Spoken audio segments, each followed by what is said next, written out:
nurses, Governor Bobber, are like, good day, doctors. George Allen here. Good day, doctors.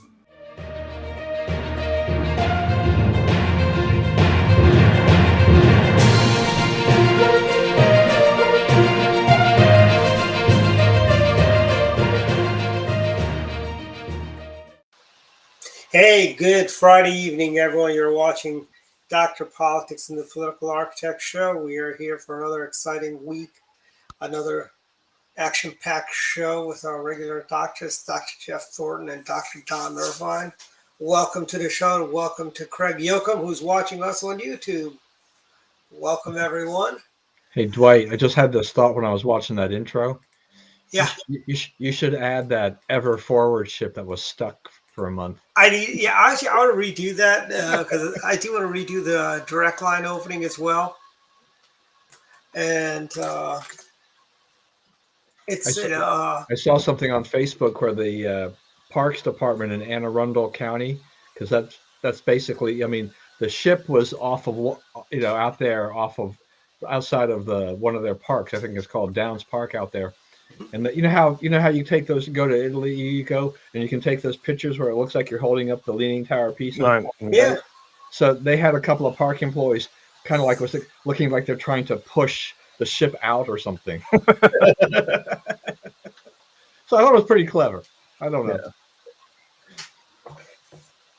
But anyway, so we have I put on the list, number one on the list here today was Earth Day. So we're at 52 years for Earth Day. And this is also my cheesy way of saying happy birthday to my son. He hit the big 3-0 today. Stephen did. And Stephen is 30? Yeah, and he was purposely born on Earth Day in terms of the scheduling. So he was, my wife's had nothing but C-sections, and she scheduled the C-section for April 22nd. And I'm, she came home and she told me this. And I'm like, you got to be kidding me. Can't you choose another day? Wow. You know what's funny is I remember when he was 3 years old, he'd run around. Matt and I had those phasers in our office. He'd come in, take the phasers, and start shooting people in the hallway with them. Wow. He's 30 years old now. He's 30 years old. Yeah, we talked to him on the phone a couple hours ago and see what he was doing today. And when the kids grow up, things change a lot in terms of their behavior. I mean, he's learning how to be an adult, really. I mean, having gotten married last year, he actually has responsibility and things like that. But when your kids start doing things, it's like, I don't believe they're doing this. He and his wife had like a couples massage today, okay? And I'm sorry, okay? I'm thinking like, he had a couples massage? Are you kidding me? I mean, he's even bought a lawnmower. He had a picture on the other day on, I think it must have been Instagram or something like that, of the lawnmower he had picked up and he was bringing it home. And I'm thinking like, okay, so he bought one of those battery power type of things like this, right? Because that's kind of the trend now, is to get away from the gas powered from the battery powered lawnmowers. You said the battery powered lawnmowers? Yeah. Oh yeah, those things really aren't that great. Well, he says it should be powerful enough. I mean, he doesn't have a big lawn anyway. But that battery is big and it's heavy. Okay. I know kind of what that's like because I bought a battery powered leaf blower. For the fall, my first ever leaf blower. I swear the battery weighs more than the rest of the leaf blower. That's true because I got a battery powered weed whacker. And that Ryobi battery weighs more than the. Yeah, I guess it depends on the batteries. I have experience with the electric lawnmower, and the battery wasn't too big, and the lawnmower was just like, it was almost like a joke. So I guess, I mean, it really depends on the brand and how much you. Okay, look, we're all old enough where we remember, the electric lawnmowers they were on a cord. Oh yeah, those ones. Yeah, those ones. I'm okay with because those actually have some horsepower. They're like AC driven. I'm sorry, but to me, they always look so wimpy because the gas mower, got a big noise. There's electric mowers, things like that. But yeah, I don't know. I mean, we'll see how he does. But between the couples massage and the lawnmower, the thing about the lawnmower to me is my first thought when I saw the picture on Instagram was it's like, great. Now that he's a homeowner, an adult, married and everything like this, he's going to be mowing the lawn in his home, and he'll within a month he'll have already mowed the lawn more at his home than he ever did at my home. Well, My Yeah. daughter mowed the lawn more than Stephen ever mowed the lawn. but let me tell you, Don, he is your youngest son, and there's a phrase us youngest children have: youngest child can do no wrong. Oh yeah, well, Eldest child can do nothing right. his older siblings, because I mean he and Spencer are 4 years apart, right? Yeah. And so there's no doubt that my oldest two think that he got some favoritism, and I tend to think that the 4 year gap made us soft, on a lot of things. We didn't do it, and so he had an aversion to manual labor more than I do, and stuff like that. So, but now that he has some responsibilities, he's actually going to have to step it up a little Where bit. he finds that he can get people for that. Well, so it's interesting that you just said that, okay? Because he was saying, Dad, you're going to have to buy one of these, right? And Young chimes in. She goes, no. She says, I'm waiting to hire somebody to do our lawn because I wasn't there yet. I'm still cutting our grass, and it's like the last few years. She's like, just hire somebody. I'm like, no, I want to do this. I mean, there's people you can get for $80. They'll cut your lawn. $80. Twice a month, or.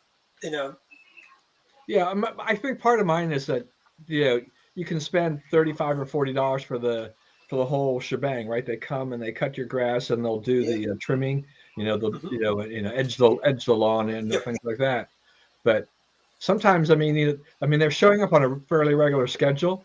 So even if your grass really doesn't need it, they just show up and you're still kind of contractually obligated to pay them. See, that depends on the service, because my guy, if he sees it has been raining for a month, he's not going to come.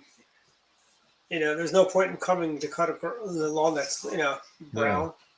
And I got that zoysia grass, which is, it's tougher to cut than the regular grass because it's a thick grass. That matter of fact, that was the other thing that Young told my son, was that because we have so much zoysia, she wasn't sure that the battery-powered lawnmower was going to be sufficient for that. I don't know. I mean, I don't know enough about the battery-powered lawnmower, whether or not its cutting capability. I mean, something that is thicker like zoysia, the more dense, would actually be a problem for that. I don't know, but yeah, I'd say now 3/4 of my lawn is now zoysia, which is And the good thing with zoysia grass is it doesn't let the weeds grow.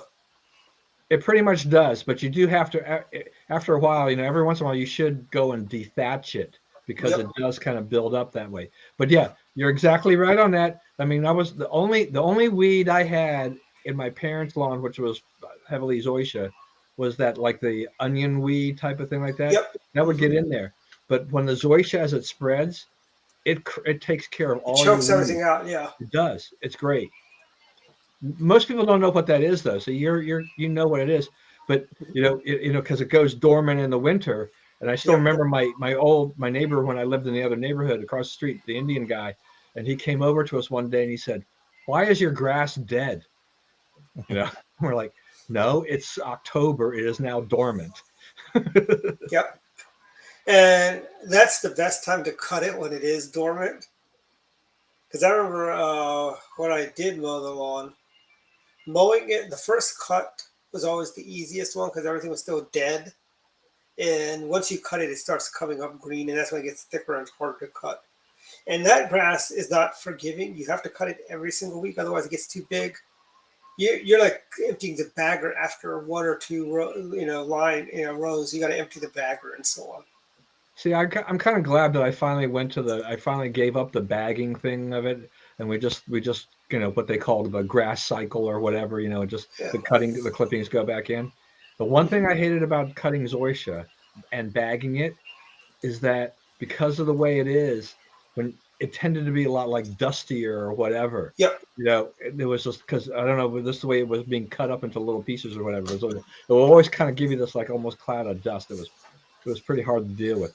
But that stuff is so strong that when at our old house, that what we had to do is that as it got to the driveway, the asphalt driveway, we actually poured gasoline or we take it out because it gets to the asphalt and it starts trying to take over the asphalt. Yep. It starts undermining the asphalt.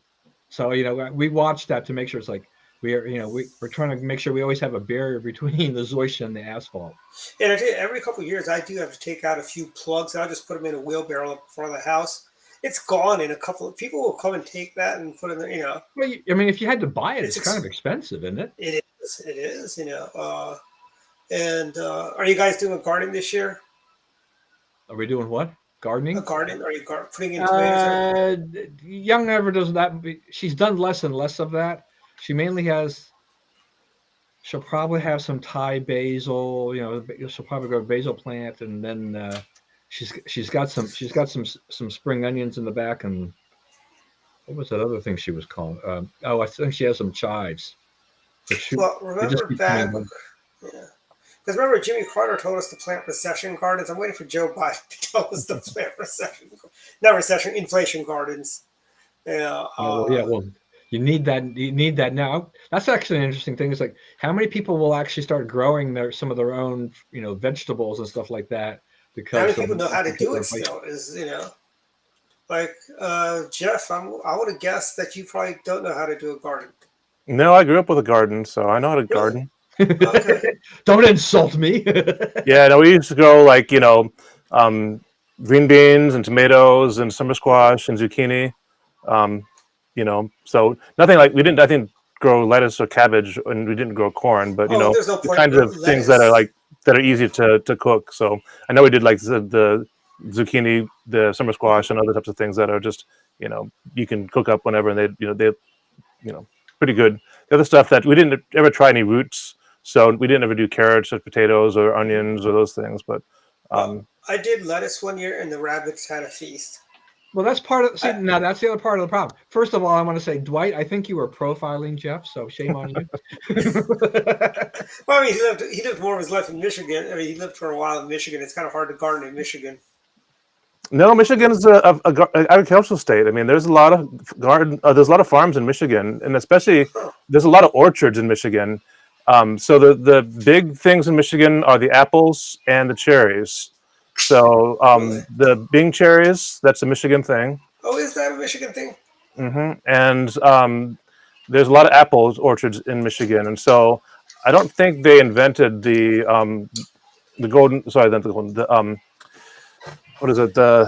Honey Crisp, but that's kind of that is one of the more popular apples in Michigan. But yeah, I mean, especially in fall. I mean, fall is like the best time to go into Michigan, and there's so many orchards. I mean, there's like throw a stick or throw a rock and you hit an orchard. I mean, they're all over the place, and it's really really my favorite time of year because both the weather is really nice. It's kind of balmy, and then everyone, like I said, every orchard has hay rides and open fields and stuff. So it's surprisingly Michigan does do quite a lot of agriculture, but not so much I'm sorry? It's a frozen tundra for most of the year, isn't it? No. I think like Yukon. Please educate Dwight about this. Yeah. Because, outside of Detroit, you just see it's a frozen tundra of nothingness. Well, Michigan has been hit hard this year with the snow. I mean, it's definitely affected them, but it's, Michigan, they do a lot of agriculture stuff. I mean, it's surprisingly, I mean, not obviously in Detroit and those areas, but a lot of Michigan, when you go towards Grand Rapids, a lot of that's just farmland. Even if you go north to past Saginaw towards, I'm sorry? Yeah, towards Traverse City and towards Mackinac. There's just a lot of farming out there, and it's they're good, healthy farms. It's not like it's I mean, like Ohio's farmland, Pennsylvania's farmland. Michigan's a little bit further north, but not that much. So yeah, they still do a lot of farming. I've bought my pepper plants and tomato plants to be put in the garden by the gardener next week. It's warm enough. I wanted to say something, Dwight, because you were talking about the lettuce and stuff like that. I mean, one of the challenges for home gardeners is trying to plant something that won't get eaten by the deer, the rabbits, things like that, right? That's why I put chicken wire along the fence, so that keeps the rabbits from coming in. it makes it harder. And I've got now an 8-foot fence which keeps the deer out. I mean, they can jump it, but they'd rather go to the guy that has just a no fence than go in the backyard and have a feast there. I don't know if you guys do it or not, but even in Michigan, some areas have like community farms where it's a plot that everyone like has a subsection of that they all kind of work together to tend and such. So it's not like it's it's kind of a shared area that you can plant your own stuff in. So yeah, I don't know how much of that is done. I mean, I think there probably are some in some of the urban areas, where you don't have a lot of green space, but people want to do that and they do that. I haven't really heard a whole lot of that, in where I am in Maryland. But they probably exist somewhere. But it's not something that I've looked heavily into. But I think those are great ideas too for people to do that. Gives them a chance to do something like that. But here we are at year 52 of Earth Day. I mean, have we made any improvements? My problem with Earth Day is that it seems that everybody and their brother, mother, whatever you want to say, comes out and they have to feel that they've got to make this statement about how we have to save the planet and all these things. And I know how to save the planet, Don. I know how to save the planet. All right, Dwight, let's hear I'm sure you do. Pave it. Do what? Pave it. Pave it? Yeah, pave the planet. Yeah. You're like the pave parking lot and pave paradise and put up a parking lot. Yeah. Yeah. So yeah, I mean, I mean, obviously, I mean, there's a lot of things to consider. I mean, the Earth has a finite number of resources, so it's a living system, obviously. So I think that people need to be respectful of the cycles. So take for example, like agriculture, and I've kind of bemoaned some of the perils of these huge monoculture farmers that basically plant one crop for like acres and acres and acres. They overuse fertilizer, or they have like cattle farms that have a lot of runoff, which causes a lot of issues with the stream water, which causes buildup of bacteria and algae and stuff, which again affects things. You just have to understand the cycle, how you impact things, and if you are responsible and are concerned about these things, then I think everyone benefits. But it's kind of a joke. Back in the day, you probably heard about Cleveland and the Cleveland River catching fire because it was so polluted that people didn't care. They would everything would just dump there, and it was so polluted that it actually caught fire. I mean, that's not a good sign. I mean, again, and then you think about like London back in the day, how people would just dump their waste and stuff on the streets, and you'd have people in the morning try to clean it up. But it's just well, here's something for you, Jeff. Don, do you remember back in 1996, 97 when we flew to Orange County for the CRP? Did you notice when we were flying in, making the descent into John Wayne, you could see the smog. You go from white, and you think it's going to be like storming or something like that down in LA, but it's just a smog. It was that's how thick the smog was. It looked like storm clouds. You remember that? I have seen that. I do remember that. I don't know if that that specific flight, but I do remember flying into Southern California and having seen that. And today they got a whole different kind of mess. So I mean, and again, in California, in the valley, it's kind of its own little ecosystem because it is in the valley. It tends to collect, certain types of things, and so it doesn't have the same wind that would clear it from, smog and stuff. That's why, if you recall, that billionaire Jeb Clampett was going to finance a guy to drill holes in the mountains to put giant fans to suck the smog out of California. Yeah. So again, I mean, you have to understand that and again, I'm all for the fact that I don't like the fact that we have so much waste, that we have these landfills that we just basically dump everything to, and it's like it doesn't matter what we have. It's like it could be food, it could be appliances, it could be electronics, it could be clothing. We don't sort it, and we just all dump it in the same place, and we just kind of forget about it. I don't. Part of the problem, we've also become a very disposable society. I mean, well, of course, yeah, that's part of the problem.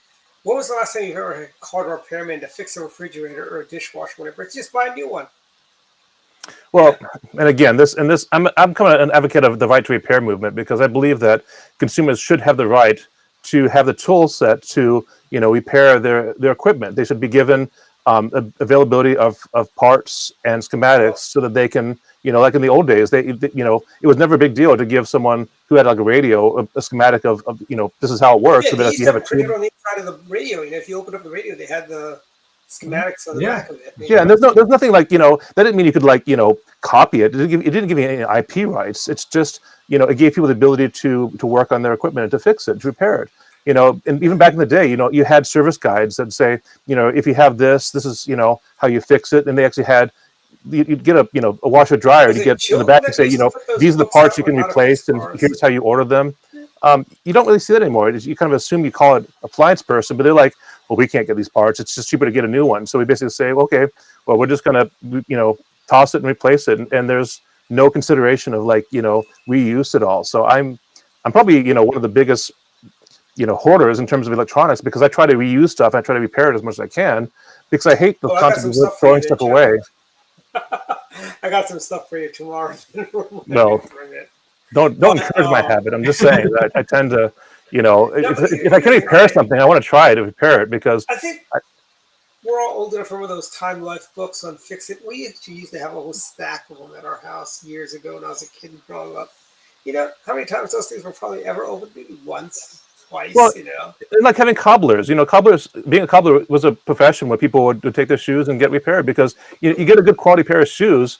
What wears out on shoes? It's your sole that wears out and your heel and stuff. You can replace those pretty easily, but shoes are designed now to be very So do disposable. cobblers buy soles? Yeah. So I'm sorry. So cobblers buy soles? Well, yeah, they have all the and I've actually had some boots, some really nice. I think they're actually elephant skin boots that I wanted to keep, and they were kind of worn out in the bottom. So I actually took them to someone who was able to fix it, and it didn't cost that much, and they did a great job, and they're like brand new. So it's like the leather doesn't really wear out in those cases. It's the bottoms of the shoes that wear out, and those are replaceable. But again, we don't even think about that. We just say, well, the shoe's worn out, time to get a new pair of shoes. It's like, it's like saying your car, like your tires are worn out, so it's time to get a new car. You don't replace the tires, you just get a new car. It's like it's almost on the level of that. It's not quite that. But All right, now that's extreme. yeah, but again, you can kind of see where I'm going. It's like you can actually fix these things. It doesn't cost that much, and it does really, extend the life of it. But nobody thinks in those terms. Well, look, when I was growing up, to your point about the shoes, I remember my father, always taking his shoes to the local place to get it resold or to get a heel. Did you go to the fixed. guy in Kent Mill? There's a guy in Kent Mill that did that too. But haven't a lot of those places disappeared because we're so disposable? I don't, and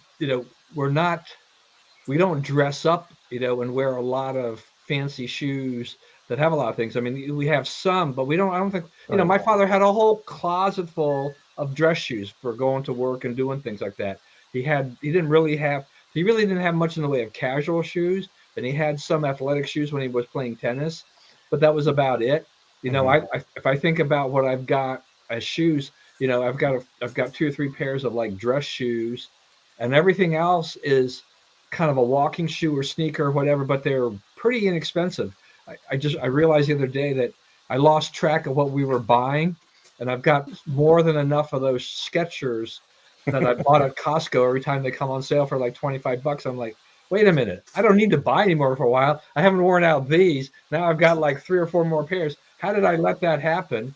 But that's what's going to happen. When those shoes wear out, I'm just tossing them away. I'm like, okay, it was $25. What do I care anymore? Right. Yeah. I've even gone to the extent of where I've got, I have like $100 pair of, gym shoes, that are kind of, running exercise shoes and things like that. And I realized is that what I really should be doing is I put them in my gym bag and I wear them only inside the gym when I'm doing that. And then I put on the cheap shoes to go out to the car and back and stuff like that. And I'm like, why should I be wearing down the soles of the more expensive shoes when I've got these cheap shoes, which are just fine to make my little shorter walks? But those are the ones where it's grinding up against the pavement. Right. Like, this is my solution, for all of that. But we are very disposable, right? everybody got people got all excited about bottled water, right? And now there's a big fight about, should we be drinking a lot of bottled water because of the waste of bottled water? But I think, I tell you, I grew up drinking tap water. I don't know if you guys grew up drinking tap water straight from the tap, but I had tap water recently and it didn't taste the same as it did. I've But become, there's I'm a no, bottled water snob. Okay, I only drink Deer Spring. yeah, and I get the fact that bottled water is kind of like Perrier. silly, but the same thing is it's not like any better or worse than bottled soda, So it's like it's like if you weren't drinking water, you'd probably be drinking soda. So it's again, there's always going to be waste of that. The plastic that's that is being used for that, it's a was it PFA is the plastic they use for those things. I mean, it's not recyclable per se in all cases, but it is disposable in ways that is more friendly than just burying it. Is that was a BPA thing? Is that what it is? It's not BPA. I think there's, and I don't know the acronyms, but I think it was PFA, which was like a BPA? yeah. It's but anyway, and then of course they got the numbers in the bottom, which some places want you to sort them by the numbers, so that it tells you how it's recycled. Whether that makes sense or not, I don't know. I'm just saying that if we're really truly concerned as a society about plastics, then let's deal with the plastics. Let's have a recycling program where we, just like glass, we take some states at least do, take glass and put them in a separate bin because glass is easily recyclable. Take the plastics and put them in a different bin because those are easily reclaimed. I mean, those are hydrocarbons. You can burn them in a way that is not toxic if you're careful about it. But I wouldn't recommend just burning bottles. But again, you can dispose of it. They just dump. They have you sort it, but they dump everything in the same bin, so to speak. They're not individual compartments or anything. They just mix them all together. Yeah, I mean, my point is that if you're truly concerned about for paper and cardboard and whatever, and we got the smaller one for plastic bottles and things like that. Yeah. So I mean, I'm okay with it. I don't I do it. It's become we've been doing it for so long. It's something you kind of do, and all that. The thing I have a problem with the recycling is really the fact that on the property tax bill there's a line, and the amount goes up every year, and it's basically the recycling fee. You have to pay a fee to they tell you must recycle by law, and then they charge you money on your tax bill to recycle on top of that, because they have so much recycled material they cannot pay for the recycling out of from what they sell. We're giving them raw material. Actually, newspapers they can turn those into really nice countertops that are they look really nice. They look almost like you can have them look like granite. They do that with Coke bottles. They do that with all sorts of. We're giving them free raw material. As a county, we're smart. They should be paying us to take our recycling because they resell the stuff. Again, I mean, I'm not in the waste management business, but I would say that, from my understanding, is that a lot of recycling, or most recycling, is more expensive to recycle. It's not you never get a profit unless it's something where you can actually get a substantial amount of like raw material like copper or those kind of things. If it's plastics or even paper, that's not a net gain industry. I mean, you got to pay for that. And I've even heard stories where people that recycle. All the recycled materials goes in the same place as in the landfill as the normal stuff. That it's really almost a scam. That there is no like recycling of this stuff. It's just it's Jeff, a game we play to make us feel better. I'm sorry. Safeway used to give you a nickel for every can you recycled. Safeway used to have a bottle reuse program. You used to have. Yeah. I remember in Safeway, you actually had glass bottles of Coke. Would you take the recycle? It wasn't even recycle. It was just you take the other bottles of Coke to back to the store, and they would like basically wash it, rinse it, and then reuse it. So it was a direct reuse program. It wasn't even a recycle. They would reuse the bottles. No, but they also did have with soda cans. Remember, Safeway would give you a nickel per can, and I had a friend of mine. He would go to all of his friends' house, and he did like Santa Claus, walk around with the Glad bag full of soda cans that he then take those to Safeway. Yeah, I can't remember I wasn't sure they were paying per can or they were paying on the weight that you. Originally it started by per can, then they started paying by the weight. Yeah, I mean, I do remember. I think I probably took some that because my mom would drink a lot of soda and stuff like that, but and I would drink a lot of soda as a kid and doing that. But you'd see a lot of people, with like a shopping cart and they put it all in a bag, and then they would, these homeless looking types, and they would walk into like the Safeway or whatever, and they'd get the thing weighed, and they'd get a few bucks for the cans they collected from wherever they could Go find straight them to others. and stuff like that. Yeah, the bottle thing, as I recall, when I was a kid, is that when you were buying them, you paid a deposit fee, and that basically that nickel or 10 cents, I think it eventually got to, when you brought it back, they would give you the money. They would then basically refund you the money back. So it was like And you paid for the bottle as well as the soda, but you would get the bottle deposit back if you return the bottle. And you know where you could make the most money, Don? If you could go in after hours to Disney World in Florida. You can go there, take all the sodas that they have in the trash, soda cans and trash can and bottles. You could probably make over $100 a night at the end of the day over at Disney. I don't think Disney has metal cans. I think it's all plastic. Well, not anymore, but I'm talking years and years. Just back in the days, when people would actually do that sort of stuff. I'm talking back in the 80s and 70s. Are you trying to tell me like somebody would walk out there with a bag of aluminum cans? I mean, if I were Walt Disney, I would let them do that because I'm getting one. They're cleaning up the parks. I don't have to pay somebody. They're doing it. I don't know. That would look really weird if you're walking out of Disney with a big bag full.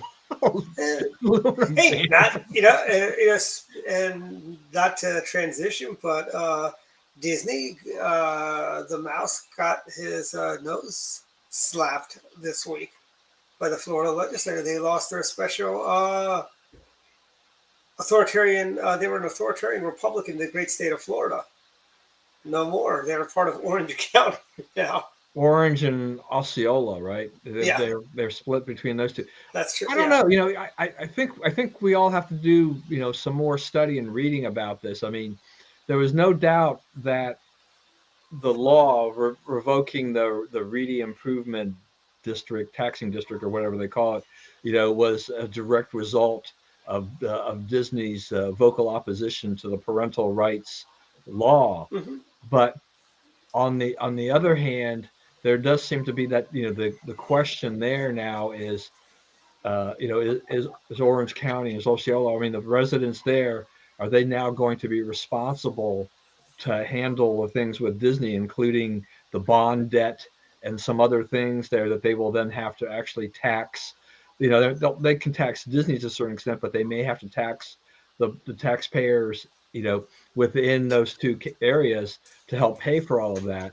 I don't know. I mean, I just saw something tonight too. But those are Jenna Ellis, one of Trump's attorneys, has claimed that she'd be willing to advise Disney how to appeal this, and that she thinks what Florida has done is unconstitutional, partially on free speech rights. Now, I'm a little bit more puzzled by that argument because I don't see how this really becomes a free speech case per se. Mm-hmm. I mean, the law, what they signed is basically revoking this tax district. It doesn't really sweetheart tax deal. It's kind of an offshoot of the battle over free speech. Can Disney say whatever they want to say about the parental rights law versus whatever? But it isn't. I don't think the correlation there is strong enough that you can say it's a violation of their constitutional right to free speech by having the taxing district. I think that is a lot more tenuous to try to draw the line between the two there. But then again, it's Jenna Ellis. I'm not quite sure how competent an attorney she was for Trump anyway. And Eisner was he was a leftist. Okay, Michael Eisner. He was CEO for Disney back in, I don't know if it was I think it was all Disney Corp or whatever, because he used to always, Wonderful World of Disney, he'd come in at the beginning and talk, do a little intro to what they're going to show that evening. Yeah, I mean, he was the head guy. Yeah, and he had the good sense to keep his mouth shut about his views, so to speak. And I'm sorry, if Disney would have just kept its opinions to itself, instead of going up to the governor and poking him in the eye with both of their fingers, maybe they wouldn't be in this shape, Yeah, I mean, it's kind of like. I mean, Disney. I mean, even under Eisner, that's they started the whole process of, kind of they got more LGBTQ friendly and everything Yep. like that. They did that. That was all corporate policy, and they've been moving Oh, in that absolutely. direction for a long time. You can set, you're the chairman, whatever. You can do that if the shareholders. It's a private company. They can do whatever, whatever they want. I mean, if it's, and we've seen that go throughout corporate America.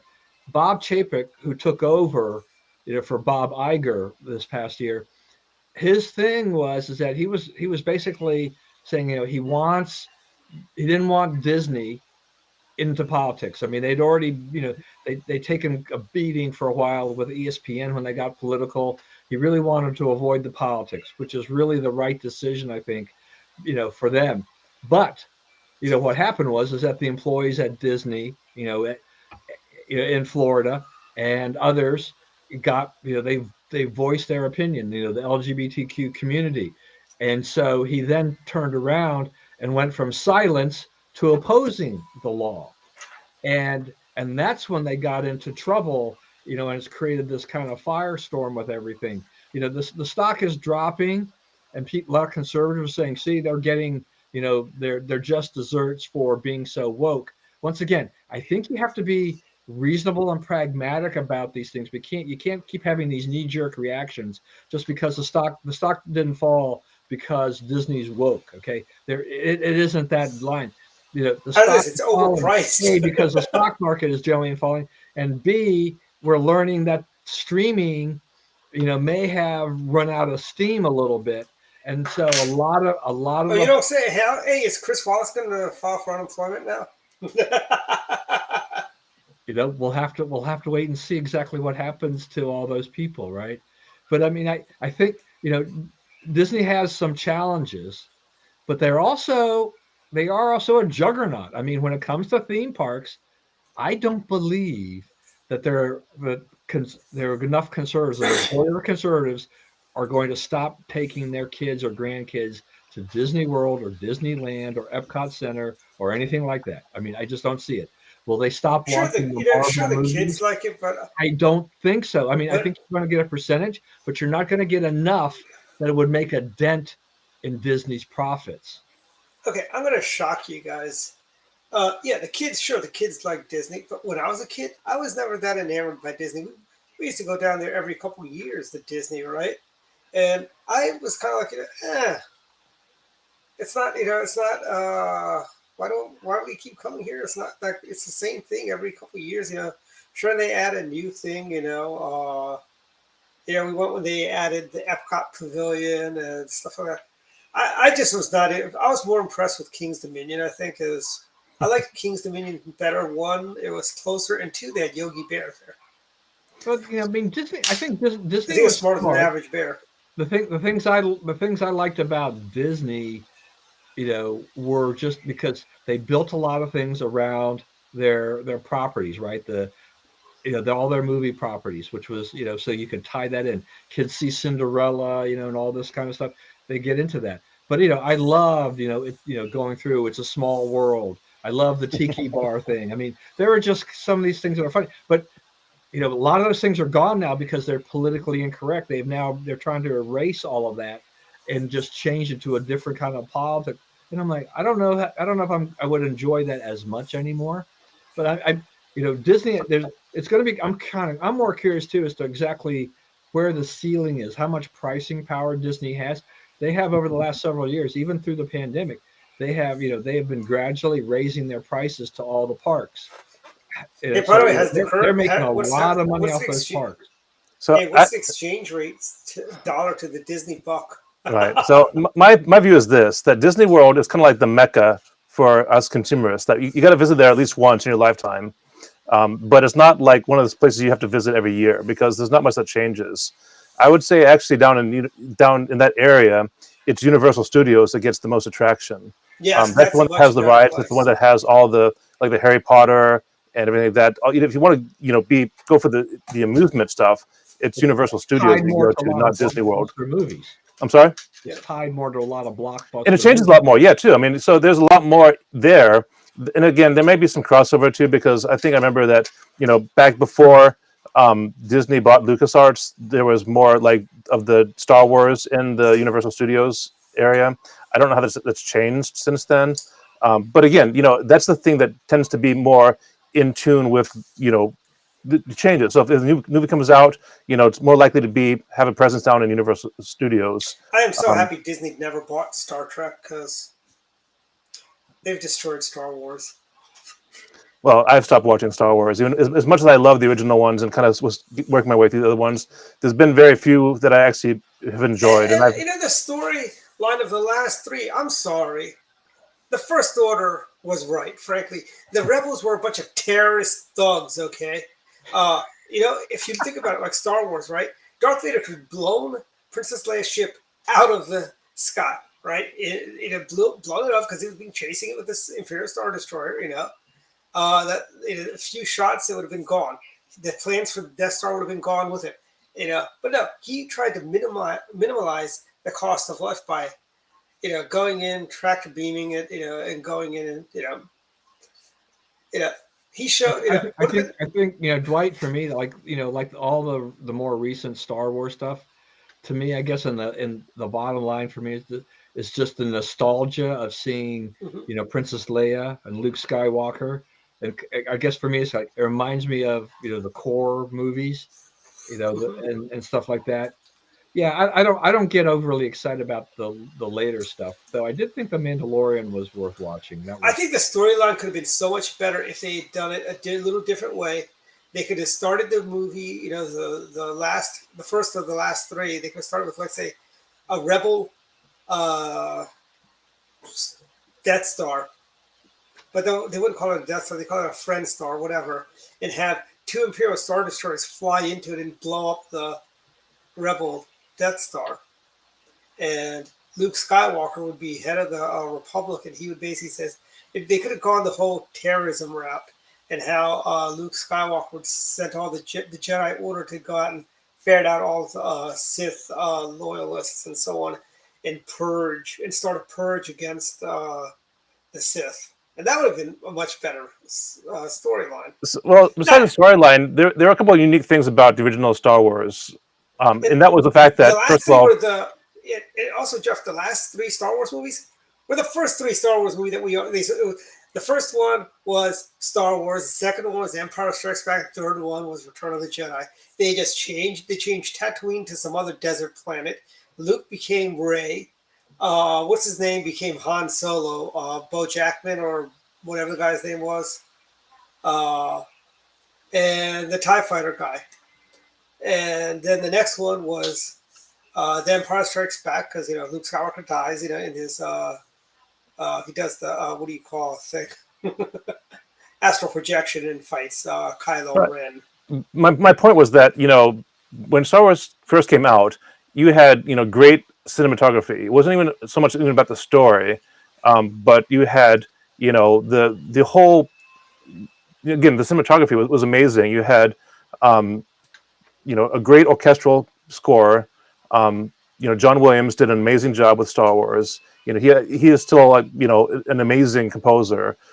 So he did an amazing job with them, and you had just so much of it was the experience of Star Wars. So it wasn't like Star Wars was even that great a story. I mean, it was an okay story, but it was the experience you had. The fact that you really felt like this was a larger than life experience. Like this was like everything about it was just so huge. Just like when you saw Tatooine for the first time. I mean, it took up the whole screen. I mean, it's like seeing Earth from outer space. It was an amazing visual experience.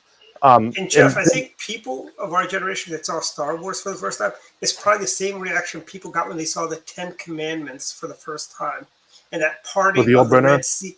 Yeah, when they saw the party of the Red, that was like for the time the movie was the party of the Red Sea. That was really, really good special effects. So again, The Wizard of Oz was one of those initial movies that people were amazed about because that's when Technicolor was first coming out, and people were used to black and whites. And the beginning of the Wizard of Oz was intentionally black and white to kind of showcase the amazing Technicolor color but Kansas of the film, was in because color that when was. She came back. I'm sorry. When Dorothy came back to Kansas, it was in color. So, but again, I mean, you have to understand there are. It's almost like The Matrix. When Matrix first came out, it was the cinematography. It was the Wachowski brothers who basically did all these new effects, the bullet time stuff that people just hadn't seen before, and they were just amazed at the effects. To a lesser extent, Avatar was a great movie because James Cameron did a great job in terms of the expansiveness of the movie. The Lord of the Rings was a great movie because the realism and the immersion of it, and the fact that it was just, again, a larger than life experience. There are some movies that do that, but it really requires effort and great skill to do that. And those are like almost like one-offs because you can't really strike gold each time. But you think about all the John Williams movies that he's done, like the original Superman, Raiders of the Lost Ark, E.T., Star Wars. I mean, he composed all of them, and those are all memorable. See, I'm sorry? I did not like E.T. I thought E.T. I'm saying that they're all memorable. I mean, if you think about the movies back then, you think about the music that's associated with those. I mean, if you heard the music for any of those movies, you'd immediately recognize it. But the movie of the year, the same year E.T. came out, what everybody should have seen if they were only going to see one movie that year. Star Trek II, Wrath of Khan. There's always a route back to Star Trek. Yes. I mean, the Wrath of Khan was from a Star Trek perspective, I think that all the even number Star Treks were great. You can't beat that, but I mean, hey. But I mean, all the even number Star Treks were the best Star Treks. We're 45 years now since Star Wars debuted, right? Mm-hmm. Yes. It's amazing. I mean, and you're right, Jeff. The thing is that the cinematography, and the special effects that George Lucas had started creating and things like this, we had not seen that before. It was groundbreaking, and it did give you this. Yeah, was the storyline great? No, but it was just you had this experience, right. and there you've gone through. You've hit the nail on the head with so many of these experiences that we've seen. The Matrix and all these things, stuff that had introduced us to a whole new genre of way to do things, and it keeps So it got gets producers and directors and they start figuring out especially how to push the envelope. How can we make this better? How can we just give the people this visual experience that'll blow their mind? Yeah, I mean Avatar. I'm not sure I would watch it. I'm not the kind of person who would go over and over again, but I did see it and I'm like, wow. I mean, it was an amazing movie from the experience part of it. So, I mean. Am I a huge E.T. fan? No, but as you said, I mean the music and certain things in there you think about, they have become iconic in our history. Yeah. And stuff like that. So you do that. I mean, for us, I mean the original Star Wars, that's great. I mean, and we've seen, the Indiana Jones. It's hard to replicate number one into subsequent sequels. The first one, wow, that was great. And then after that, that's wasn't as then good. The last one came, the Crystal Skull. But I still in my heart, if somebody created an Indiana Jones movie, I would probably at least go take a look at it. It's a little bit of nostalgia for me to go and say, can they revive the magic? Well, the Pirates of the Caribbean is like, Johnny Depp kind of makes that movie. So it's like, that's a movie that I will watch any of them because he just does such a good job carrying it. It's like, I don't care who else is in there. It's just like, as long as he's in there, I'll watch the movie because he does such a good job that I'm just like, I just love his character. He may have been the best pirate ever. I do remember going to see it for the first time. I'm like, this guy is amazing. Yeah. I really didn't like the Pirates of the Caribbean movie. I don't know. Maybe, I don't know. There was something about it I didn't like. I'm not sure what it was. I think it was the whole pirate theme. It would have been more fun if there were pirates in space instead of in water. Like Star Trek, whatever. Yeah. They Star Trek 3 was like, pirates in space and not, Harry Mudd was a space pirate. He was actually going to get a spinoff if he wasn't an alcoholic. Mm-hmm. The guy that played Harry Mudd. Boy, today's been an interesting show. We talked about farming. Yeah, we talked about farming. We got into pop culture and movies. I didn't know we were going to do movie reviews, but hey. Yeah. I know. You never know where this show's going to go anyway. But I tell you, Don, E.T. would have been so much better if they came up with a sequel.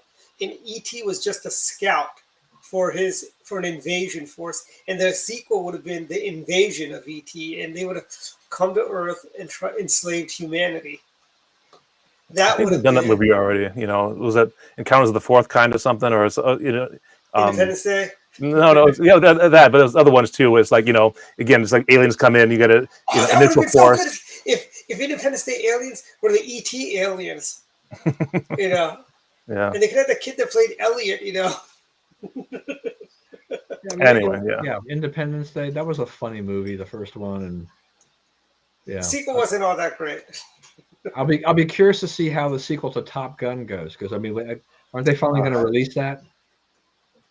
It's They're hard, doing a sequel to it's Top hard Gun. after all these years to think like, is Tom Cruise actually? This will be kind of weird to watch this. Did he Yeah, say I don't he did know. all the- all the So for me, it's like, stunts? so I did see Ghostbusters, the newest one of that, and I actually did like that. That was actually a good That one was show. better than the one where they had the gals as Ghostbusters. Yes, I enjoyed that, but I mean, I think that just rebooting movies just because the new generation needs to see it is kind of it doesn't make sense. I mean, so Why there's a don't they lot of re-release movies the originals? that we have I like want- remade, so, like The Italian Job, a couple other ones that like remade that like you had like a Ocean's 11, Ocean's 12. yeah. So I mean, you had some of those the original movies, and you want to do a remake of those. I kind of get that because you kind of modernize the feel, but it's just like I don't know. I'm kind of Why don't undecided they- because they should stand on themselves by themselves. I mean, like if somebody tried to remake Gone with the Wind, you can't do that. I mean, they're Oh, just it would not be the same. That is canceled. That is a canceled movie now. Jeff, what are you talking about? Remaking Gone with the Wind? Please, Jeff. See, now Dwight, I'm going to ask you because we've been kind of going around in this thing. You just mentioned the word cancel. What about? I mean, what Ron DeSantis, what the Florida legislature did? Will you consider that it's conservatives canceling Disney or trying to? Yeah, why not? I mean, here's the thing. Is that? Disney- I mean, the conservatives are usually complaining about cancel culture. This is, how you had the Empire Strikes Back. This is the conservatives striking back, okay? We've had to deal with those blasted rebels for years and years and years, and now we finally struck back at those rebels. Yeah, see, like I said at the beginning, I'm gonna sit on the fence on this a little bit, only because it's like I want to learn more about exactly what's happening with the debt and the other issues there, and whether or not the governor and the legislature has an answer in terms of something that they come out with and says, we've done this and this is the ramifications. They would have. I mean, I would think they would have to find there's something in there for them to say taxpayers really aren't going to be on the hook, as much as they fear. Well, Ron DeSantis is a smart guy. I'm sure he has a contingency plan for this. Well, I mean, I think this was definitely heavily political. They all the Republicans saw an issue where they could capitalize on, because Disney definitely is being beaten up on the whole. And just see how the fundraising letters write themselves. If you're in Florida and you're running against somebody that voted to keep Disney special taxing, tax shelter. And I think on the surface, just when people realize that Disney's had kind of a special taxing district, they've been part of this whole thing. They've controlled things for the last 50 years. Some people will probably find that as distasteful, but there may be some good reasons for it as well. Don, but there's not anything different than that, than like Amazon requesting special taxing for like having a place in New York or anything else. I mean, every company that's large enough gets taxing benefits. I mean, you've seen cities bend over backward to try to get Amazon in their areas. Yeah, I mean, Walmart it's not. That's not untypical. I mean, again, it's one of those things. And I'm not saying it's good or bad, but there's always a weight to this. There's a cost. I mean, obviously, the city loses something, but they also gain something. So they gain employment. They gain local employees, and you get money too from the people working there. So what you don't get from the taxes from the company, in some ways, you make up for the workers who work for that company. Right. I mean, I think that's the thing. I mean, it's just that Disney's had this special taxing district or whatever, but it doesn't appear that it's really cost the taxpayer. I mean, in the long run, the economic development in Florida has benefited by having Disney there. Of course. If Disney's controlling certain things that for the upkeep of the park, and they are paying some taxes for some other things, but they're providing sales tax revenue, they're providing employment tax revenue, all the other economic benefits that come with that. They hotels jump up, spring up. There's the tax on the hotel rooms. There's the boom. This is what as someone who's not in Florida but is Yeah, and look, and I'm conservative, and I don't have any great love for Disney and their political machinations. Right. But sometimes I just want to make sure that Some would say Florida they deserve this, Republicans what they did to Star haven't, Wars. done something, shot themselves in the foot on this for a political purpose of a headline of like, we fought back against Disney. So, and I don't know the answer to that because I haven't looked at it deeply enough. I just think that there has been a little bit of this thing got rushed through so quickly. I don't know how many people really studied this. See, Right. Don, Disney is like that town in RoboCop 2. That the corporate, what was that corporation? Was it the MPC Corporation or That was whatever it Omni was? Consumer Products, and it was Yeah, Detroit. and that's basically what Disney is. How the town, it was a private town. Jeff, how many movies have you protect- watched? Are you and Dwight? Are you and Dwight in competition with each other for? No, I just know a couple of those movies, but yeah, you can't get RoboCop wrong. I mean, that's the whole thing. That was the whole premise of it. It was a consumer corporation, that was based. And that's what Disney. like That's what private Disney cops. is. Disney has animatronic cops. There's actually a YouTube video I saw about when you enter Disney, you're like the laws of the outside world don't apply here. Disney has its own rules. I think it was a parody about how if you get stuck in the Disney parks after dark, you got the animatronics that are chasing people and so on. But I think Disney has given us a few things to the world. They gave us Doritos, and they gave us actually corn chips. I shouldn't say Doritos. They gave us corn chips.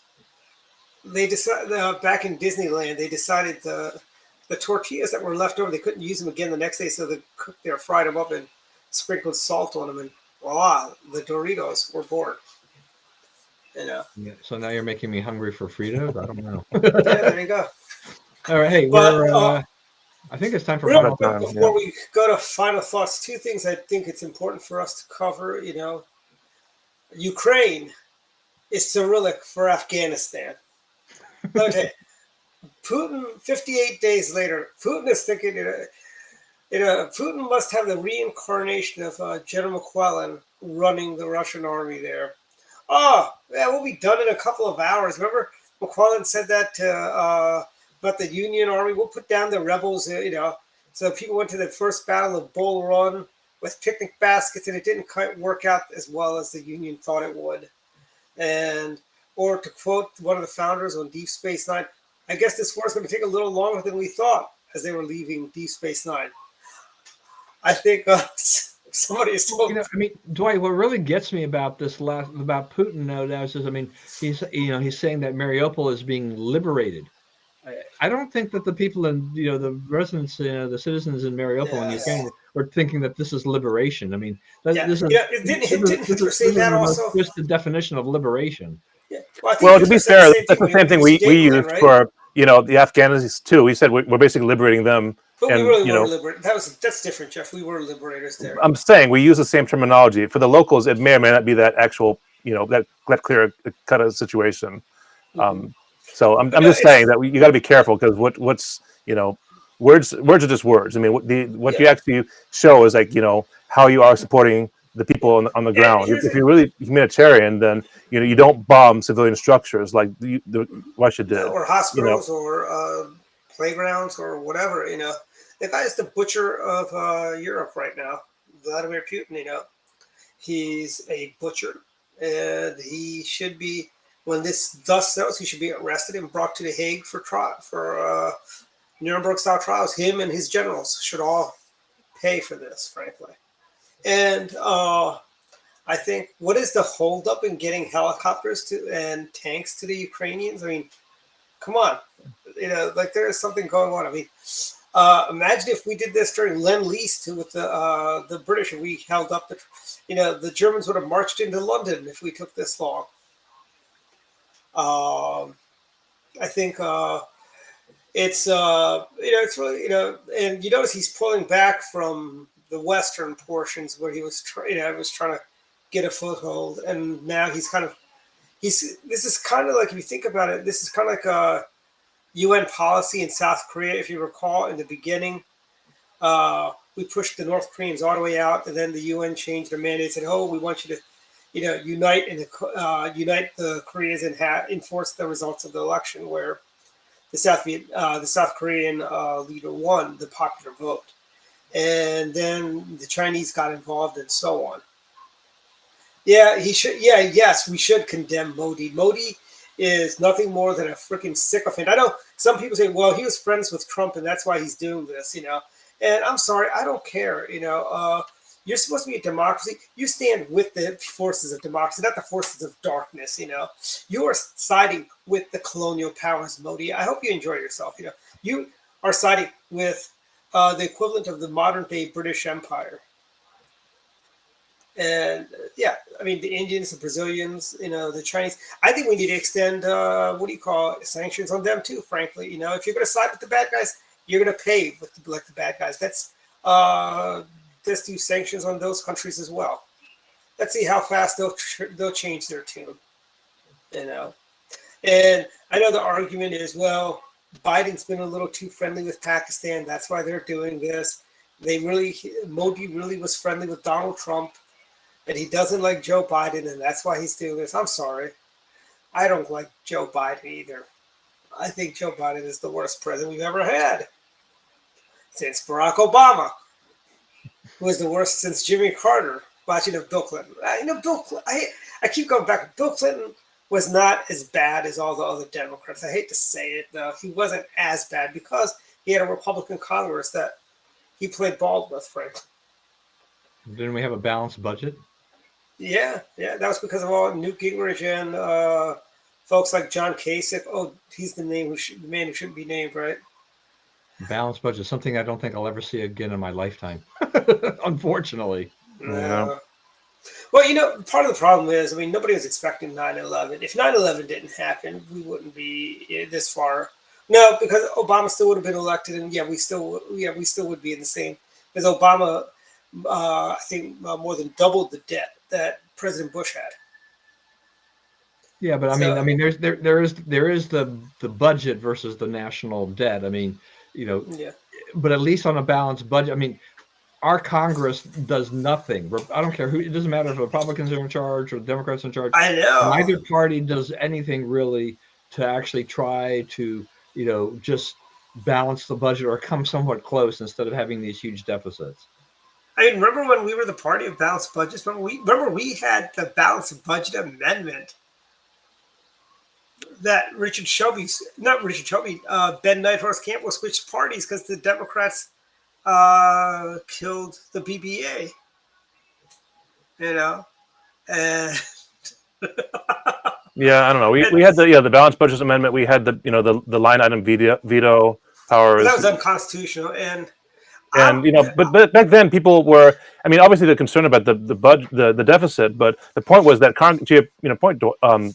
Don, is that Congress tried to work within the bounds it was given. Congress has a budget that says, okay, this is what you are given to work with, and it's their responsibility to come up with a spending plan to not exceed that budget. And it's not even that we have a deficit; it's that it's growing so much each year that it's not even like a token attempt to try to to meet it. It's just like we're going to spend whatever we think we can spend, and when we go over, we'll just we'll have an emergency session, and we'll just basically vote to increase the ceiling on our spending because that's all they can do. There's no effort to decrease the actual costs. It's just, well, we need more money because otherwise the federal government will shut down because we're not paying everyone because we blew up our budget.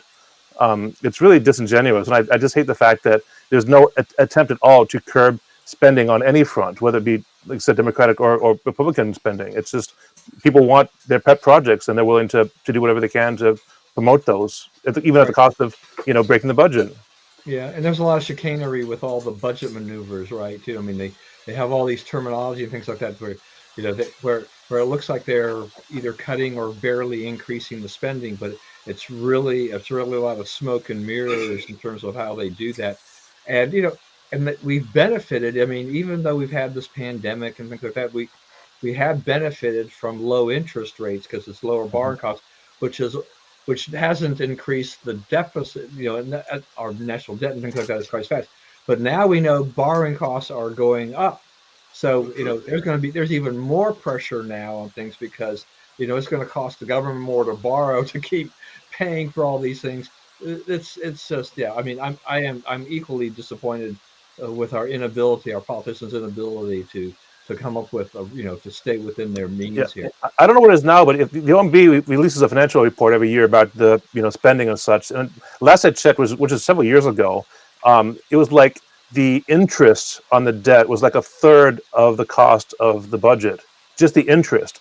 That's like saying that you had a credit card, and that you like a $10,000 limit on your credit card, and each month you made a payment, but a third of that was just for paying the interest, and the rest of it you actually use to increase the spending on the card. You're like, well, you tell the credit card company, I need more money to pay for these things because I can't pay down what I owe.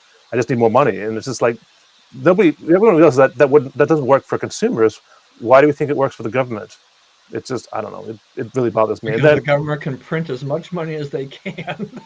and then the other thing that I hate too is that you see all these omnibus packages, which basically this means they shove everything they can into one package, and they everything that they can possibly think of they want to pass, they just put it in the one package, and the whole actually, thing. What's even worse than the omnibus is the CRs, the continuing resolutions. Yeah.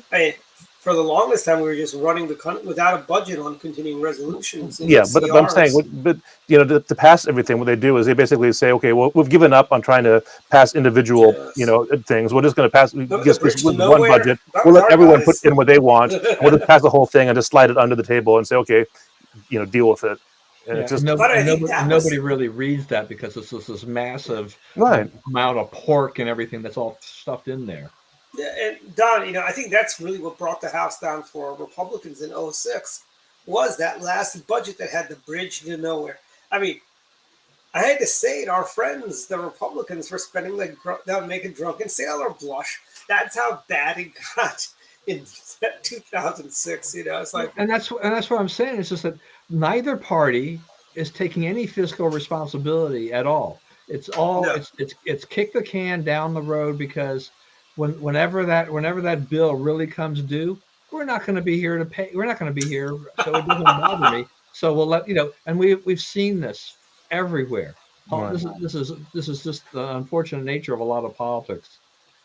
That is true, and it's a little scary, but yeah, it is. It's they're not willing to do what's right, and honestly, Dave Ramsey, who like him or hate him, I know he's got his detractors out there who says, "Oh, you can't do what he says," or the people that say, "Oh, he was handed the money; he was born rich. That's why he can afford to pay cash for everything." But he once said, he goes, he would put the country on such a diet, that they wouldn't, he would have what do you call it? Because everyone members of Congress that get those special planes like Nancy Pelosi, who has an Air Force Gulfstream 3 to fly back and forth to this. He'd take that away. He'd take away all the perks they had. And then he'd basically streamline all the budgets, just keep the bare minimum needed to go, to keep the country afloat and moving and not do any frivolous spendings, But I mean, it's going to have to happen. There's going to have to be a time when we say no. And I don't know when it happens, but it's not going to be pretty when we start saying no to this stuff. I mean, you think, and I will say, the way things are looking, we are. So, your point, Dwight. I mean, we are kind of a fragile country in terms of what we depend upon. So, imagine like if one of our infrastructure things went down. Whether it be power, gasoline, our trucking industry, our delivery of food. Any of these one things, if they have a chink in the armor, it's going to affect everyone. And this has always been my biggest thing is that we are so dependent upon the infrastructure that it's we can't fail, because if it did fail, everyone would be affected. It'd be like famine. Everything would grind to a halt. I mean, I wasn't here for the Great Depression, but the issue there was that nothing moved. It's like people didn't want to work, but the wheels of economy just ground to a halt because there was no longer any.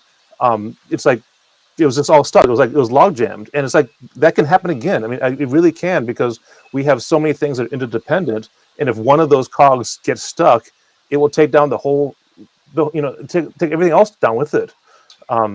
So it's very that's very troubling to me. Is that I think that we need to really foster you know independence in our or in redundancy in our infrastructure, because again, when we ship all of our food from these basic these huge centers to everywhere else, we don't rely upon local farmers, and we have all this trucking industry to give us all of our supplies, and we do everything like just in time manufacturing and just in time this.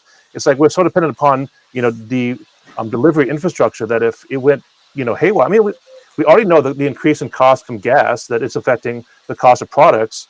Imagine if we didn't have gas for some reason, if we've had an embargo or something, we could not get gas in here. That would cripple us to a degree that it would just not be easily recovered from. And again, I think that there are ways to ensure our independence from these situations, but it requires someone with leadership and foresight to say, okay, these are the areas where we have threats and weaknesses on. We cannot rely upon these other external factors which we don't control and can't control to affect or possibly affect our livelihoods. So I don't know. That's my short spiel on why I think that it's if we're not careful, we can really back ourselves into a corner and really not be able to recover from it. And I think we're 12 minutes over, so I guess we're at final thoughts now. It was a good showing. We touched everything from gardening to pop culture to. Like I said, we never know where we're going, so I know that's the beauty of an unscripted show. Basically, it's kind of like the old days when you jump in your car when gas was $1 a gallon or something like that, and you just get in your car and just go in a direction, just keep driving. It's kind of like that. That's what our show is kind of like. Yeah. We can't do the show with teleprompters. No, we can't. We'd ignore the teleprompters. Well, John McLaughlin, when he did the McLaughlin book, that was done without teleprompters. Only they used teleprompters for the topics that John wanted to talk about. Right, yeah. But final thoughts. So let's start with you, Jeff. Final thoughts. Yeah, so obviously, as always, my thoughts are with the Ukrainians in this struggle, and I really, it's one of those things that there's really at this point, I don't have the answers for what needs to be done. It's just one of those things that the longer it goes on, the more everyone loses, and I just wish Russia would cut their losses, say, okay, well, this was a futile effort. Let's just regroup and see if we can work diplomatically on a solution, as opposed to trying to force a solution on the people who don't want to be,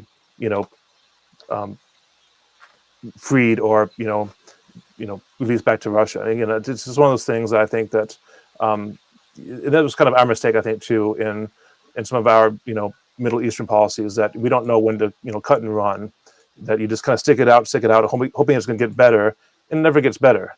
It's just one of those things. I think we need to, at some point, realize. That Russia needs to realize that this is not going to, get better over time.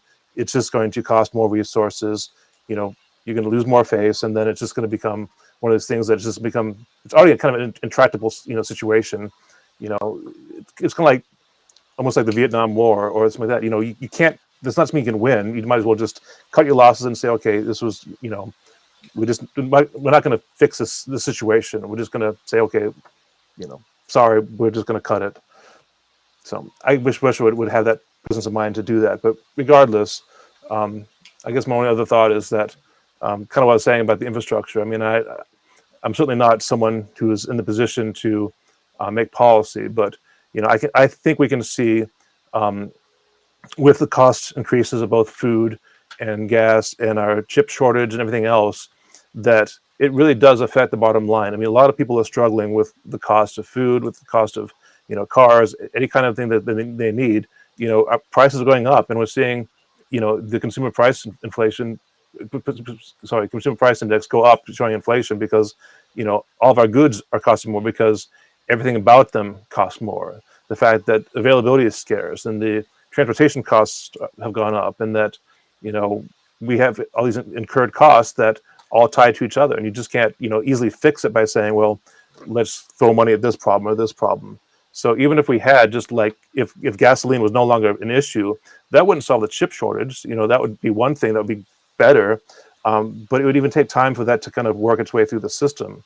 There are a lot of areas where I think we're seeing the effect in our bottom line that these are issues for us, and I kind of predict that as we go on, we're going to see more of the effect of this. And I don't know how the housing market is going to change. I mean, people use that as kind of an indicator of stability.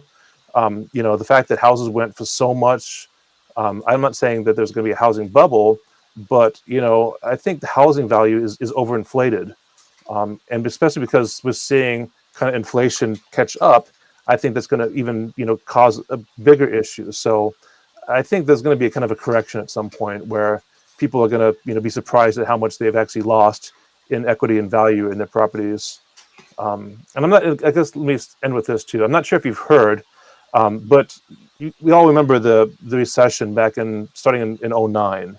I just heard in the news that Detroit overcharged its citizens on the order of I think it was $600 million in property taxes because they did not reassess the properties based upon the decreased value, and that was it 100,000 individuals lost their homes due to tax foreclosures because they couldn't pay the increased cost of the taxes on those homes.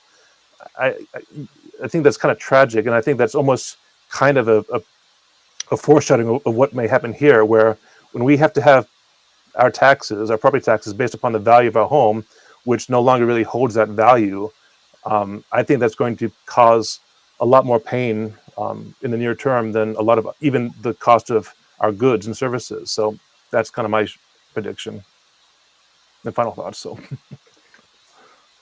Done. Final thoughts? Yeah, a couple things. One is that if you travel, you don't have to wear a mask in most locations.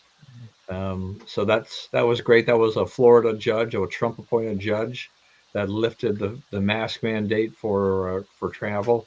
Caused a lot of confusion at first, but I believe if you are in New York and New Jersey, they are still making you wear the masks up there in the airports and stuff like that. But for the most part, most jurisdictions have fallen in line, and people can fly and get on a bus and on a train without having to wear a mask, which is great. I don't. The thing is that the Biden administration, it was kind of a slap in the face to them.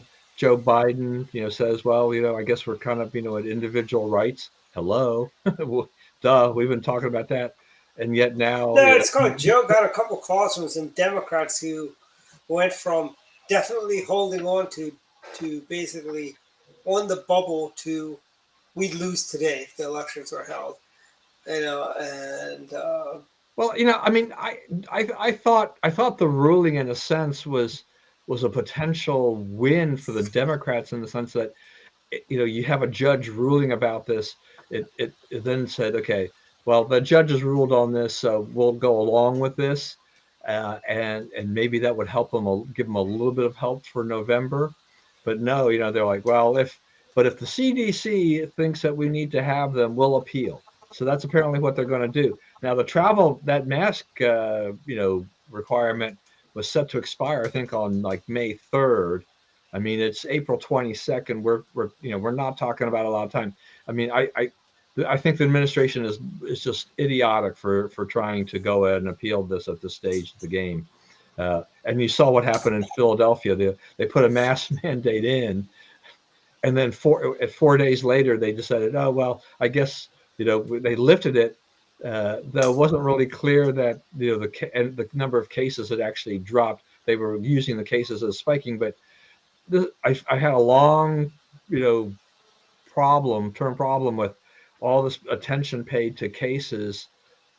Cases have spiked, but then where you don't have the accompanying hospitalizations and deaths, if you don't get a big spike there, then the tests are, so what? I mean, 97, 98% of the people or more don't wind up getting, catching getting symptomatic and having a real long-term problem. So, we've put our lives in the hands of the CDC, and I think they've really kind of wrecked with our liberties. to a large degree on that. And then Dwight, you kind of alluded to it earlier, which is CNN and Mike Wallace and things like that. So CNN Plus, the CNN. So CNN has gone through a lot of changes. I mean, they AT&T split, basically merged with Discovery, and then AT&T is now back to being basically a telecom company for the most part. Warner Media now, Discovery, is all under that roof, and the people, Jeff Zucker and the people who launched and promoted and pulled together CNN Plus, their streaming service, they're all gone. And the new How does people, CNN Plus fail? Is what I'd like to know. well, I mean, the more you look at Well, it, actually, I do know they got a bad product. But I well, it thinking was a bad product, but I mean, it's also you had people, at the old CNN / AT&T, whatever, the Warner Media people who are pushing it. Then you get the new boss who's coming, who hasn't even assumed his duties yet, but it's coming as a result of this merger that's just kind of been completed, who says, that's not really what I want. But they went ahead and they let it launch, and they waited to see what would happen. And here we are, about a month after it launched, or less than a month after it launched, and they pulled the plug. It's better than them losing any more money on it. But I mean, they had attracted, what was the figure? Maybe 10,000, 15,000 subscribers at $6 a month or whatever it was. Fox Nation has got apparently like 1 million subscribers to their streaming service. They figured out how to mix. I tell you why Fox is doing better than CNN. I mean, CNN cable channel is barely getting viewerships, and if you look at the content that Fox Nation has compared to CNN Plus is just a retread of what they have on the air, which nobody's watching. Why would somebody want to pay to watch it? Frankly, I mean, and there's no uniqueness about the content of CNN Plus. If you didn't pay for CNN Plus, you would get the exact same content on MSNBC, NBC, ABC, CBS, CNN, a plethora of affiliate networks around the country. You get the same diatribe. Well, Fox Nation, the uniqueness is they've got stuff on. They got all sorts. They got stuff on murder mysteries. They got stuff on UFOs. They got stuff on biblical stories and so on. They've got. They do a deep dive into various historical events and stuff like that. And that's something that's unique. It's kind of like the old History Channel when they used to talk about history, opposed to now they talk about ancient aliens and so on. Yeah, I mean, look, Fox figured. I think they really figured out how they wanted to do this, and so they created a product that's kind of a mix of some of the things that they've done on cable, using some of those hosts with some programming, some different type of programming. They added in a lot of other stuff. I mean, with people doing a lot of other things, covering all kinds of subjects and things like that, whether or not you think that's worthwhile. But they have gotten people to subscribe to that. They really capitalized very well on the Fox News brand. CNN didn't really do that. CNN brought some other people in. So they brought some new people in, which I also think is a problem in the sense people who were not necessarily part of the CNN family itself. And I don't really think they knew what they want to do. I mean, I think they have some Anthony Bourdain stuff, kind of a retread of some of that stuff. But I don't really think they did a lot of market research to figure out how they should brand this and launch this. And for a lot of people, I mean, as you said, not a lot of people are watching CNN, the network, to begin with. So I'm not sure exactly how many people they thought were actually going to watch their streaming service, except for the fact that they thought they needed to be in the streaming business. And here's the thing. Not everybody needs to be there. Fox News dominates the cable news, right? So they have a much larger audience and a base to even try to attract from. CNN Plus had a much smaller base they were working with. Mm-hmm. And here's the CNN, pulling the plug after 3 weeks is kind of stupid. Don, do you remember Frank's Place? It was a CBS show that CBS dropped, and then they brought it back because of there was a big fan support. CBS in that era was dropping shows like Hot Potatoes. They dropped Brooklyn Bridge. The fans got involved. They brought that to bring that back. And I think CNN, 3 weeks, you need to give stuff time to grow. Like, look at our little show. We've been doing this for almost 3 years now, I guess. Well, the problem for CNN, I mean, part of this was also there was a power struggle. Okay, Yeah. remember what I said. The people who were no longer there at CNN, they launched this. They were the brainchild. It was their brainchild, their little baby. The new people come in there, which are all coming really from the Discovery side of the equation. They look at it, and they've been in TV, and they've been doing stuff, and they looked at it and said, this is not going to work. We can't do this at this stage. But they said, okay, we'll give it a shot. We'll let it go for a little while, but it's going to be on a real short leash. And by cutting it, I mean, do they look silly in a sense? Yeah. I mean, there's a lot of talk from people about, shocking about how that does. It definitely gives a, big ding into CNN's reputation. On the other hand, they're going to save themselves a lot of money by not pushing this thing further, because they would have been continuing to spend money. Or they should. And I don't not know if they bring still in have. enough revenue. Do they still have the Headline News channel that they used to have? Remember Headline News? I thought they dropped that. I thought they did away with that years ago. Okay, that tells you how long it's been since I've watched CNN. Yeah, what was it? It was Headline News Network, HNN or something like that, wasn't it? Yeah, and then I think didn't CNN rebrand that as CNN2 or something like that, or CNN Business? They may have, yeah, but I But- mean, I got C-SPAN too. Yeah, just, C-SPAN 3. yeah, I mean, I think they just, the news market had changed where there wasn't really a market for every 30 minutes the same news to be recycled with a few updates as news changed, rather than where we now have a lot of talking heads and a lot of other things interspersed with news. And if you honestly, the way, if CNN really wants to change things, the guy that ran, that they're part of Discovery Communications now, is under they're the ones that are running the show, right? Yeah. The Discovery Channel people, the people that gave us History Channel, they revamped the History Channel. Can you imagine? What if CNN started? What if they brought Ancient Aliens over to CNN? Giorgio Tsoukalos and Eric Von Daniken, they could do a daily show on Ancient Aliens on CNN, and that would drive the ratings up. They could do a show, or CNN could send their cub reporters out looking for Ancient Aliens. They send it to Roswell. I mean, CNN's already in the fiction business anyways, and they could do that. They could do a search for mermaids and a search for ancient alien mysteries. Well, I mean, it's kind Bigfoot. of that's kind of funny stuff there, Dwight. But you may not be all that far off base in the long run, because I do think that, based on what we're seeing from the Discovery side of things, is that they're, I think they're really looking at CNN too and trying to figure out how, is this a competitive news product? I mean, CNN may have been the original cable news network, but is that something that they're going to be able to continue? Because, MSNBC beats them in audience and Fox beats them, on top of that.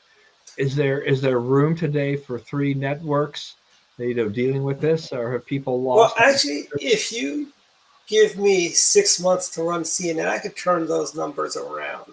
One, I would fire every single person at CNN, rebrand the network, change the C to instead of the cable news network to the conservative news network, bring on talent, and give basically make it like basically make it kind of like One American. I mean, One American Network is beating CNN, and so is Newsmax. One America is virtually dead. I mean, is it dead? It's dying because DirecTV removed OAN from its service, so they lost a huge chunk of their audience. They're still on FiOS though. Yeah, but I mean, you need as much as you can get there. Yeah. And, and look, I have criticism for One America and for Newsmax. I mean, One America is like I like that one. I do. That is funny. CNN. But One America News, I don't know. I mean, I don't find it to be very interesting. I think the production values are so far below, I tell you, anything you when see. I'm watching Newsmax, it reminds me of the old NET sets.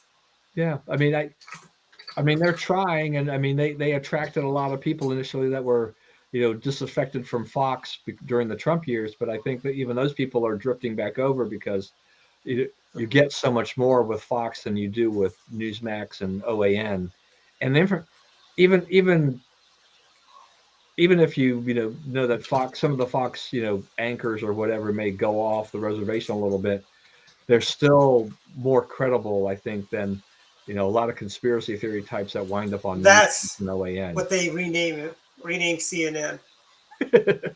Hey, there may be a market for that. Who knows? And they could have Giorgio Tsoukalos could be their big anchor, and Eric Von Daniken would be their new Wolf Blitzer.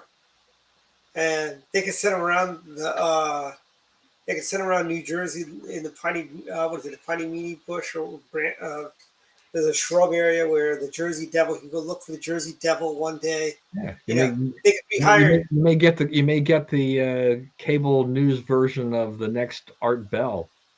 Yeah, they could bring back Bernie Shaw. Remember Operation Tailwind? They could bring back Bernie Shaw to go chase Bigfoot around the country, and every episode they'll just miss Bigfoot by this much, and they go, next week we'll get him. It'd be like Bigfoot hunters, but it'll be on the news side, and that's how you can save CNN. Because I mean, I liked History Channel was more when they would talk about World War II and stuff like that. Now they talk about the Luftwaffe and the secret German flying machines that would land on that had whatever they had. I forget the terminology they used, but they were zero gravity thing. They would land on American fighters. They'd cause them to crash by draining the energy. It's kind of like the Breen energy weapon that sucked the shields out of the ships of the Federation. Yeah, that's that's what History Channel is, and I think they could do that to CNN. Come on, George Norrie can actually George Norrie would have to be their big anchor. He would be their main anchor, not Giorgio Tsoukalos. Giorgio Tsoukalos would be the guy that's there on the weekends. Right. We're already an hour and a half into this thing, Dwight. Oh, wow. Okay, I got a real quick final thought. I'm going to turn into a pumpkin here. Yeah, we paid our taxes on Monday. There was an episode of The Simpsons where they come to Washington and the driver goes, "Oh, look, there's the IRS." When Homer sticks his head out and go, "Boo." Something. Yes, boo to the IRS. I hate paying my taxes. You know why? Because my money's going to be wasted.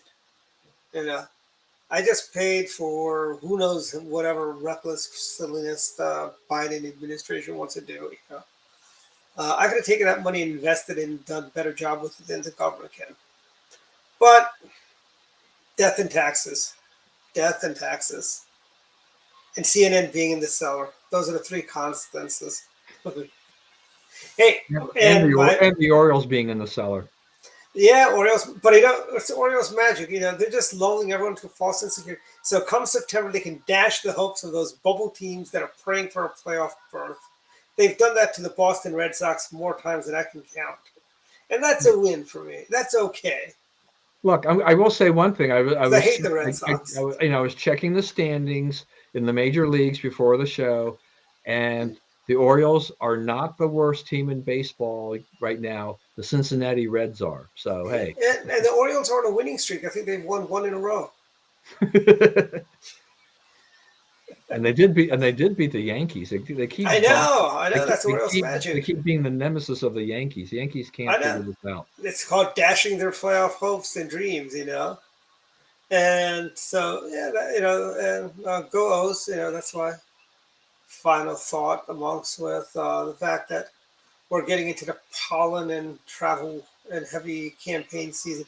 Go visit DwightFromMoco.com. Big endorsement coming out Monday. Pay attention, guys. Big endorsement. By the way, with the endorsements I've been getting, I'm going to have to switch up and do 2 endorsements a week opposed to just 1 a week. That's how many endorsements I've been getting lately. And it's fun being on the campaign trail.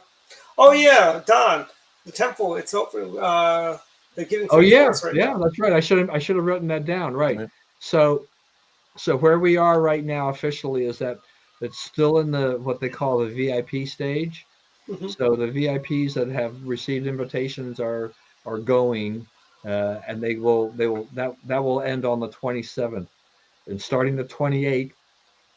So next Thursday, that is the general public open, and it goes through June 11th. This is basically this will be the second time in my lifetime that it's been open for an open house, but based on the fact that it was 48 years ago for the last time when they opened it, and this is a renovation, chances are it'll probably be another 40 or 50 years. So I won't be around if they have another one. But it's a Do they great. let you take pictures? Do they let you take You pictures on the cannot take inside? pictures inside. You cannot. There's no photography allowed inside, just outside. That's just like the But Hindu temples are the same way. You know that? but they but all